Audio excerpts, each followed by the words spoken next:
लोकसभा चुनाव के अंतिम चरण का मतदान 1 जून को होना है, जिसको लेकर आज से चुनावी प्रचार का शोर थम गया है और अब सीधा 1 जून को वोटिंग के बाद आखिरी चरण के प्रत्याशियों की किस्मत ईवीएम में कैद हो जाएगी। फिर सीधा 4 जून को नतीजे, तब जाकर पता चलेगा कि किसके पिटारे में क्या निकला।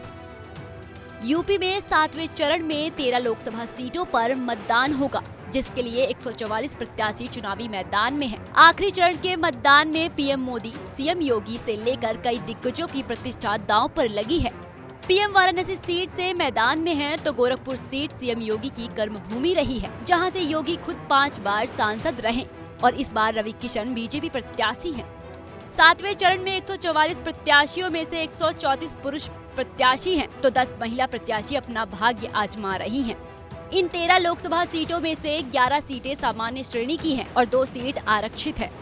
7वें चरण में जिन लोकसभा सीटों पर चुनाव है वो सीटें हैं महराजगंज, गोरखपुर, कुशीनगर, देवरिया, बांसगांव, घोसी, सलेमपुर, बलिया, गाजीपुर, चंदौली, वाराणसी, मिर्जापुर और रोबर्ट्सगंज शामिल है। इस बार यहाँ की कई सीटों पर कांटे की टक्कर है, तो कई सीटों पर दिलचस्प मुकाबला होने वाला है। बीजेपी के सामने अपनी सीटों को सुरक्षित बनाए रखने की चुनौती है, तो विपक्ष के सामने अपनी सीटें बढ़ाने की। लेकिन इसमें अब कौन कामयाब हो पाता है, इसका फैसला तो 4 जून को ही होगा। वहीं आखिरी चरण के मतदान को लेकर उत्तर प्रदेश के मुख्य निर्वाचन अधिकारी ने बढ़ चढ़कर लोगों से वोट करने की अपील की है।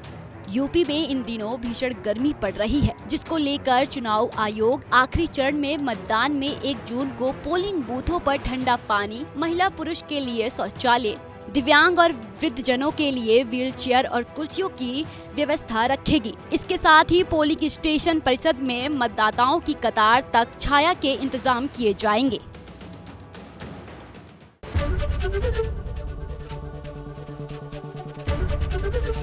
एबीपी गंगा, खबर आपकी, जुबान आपकी।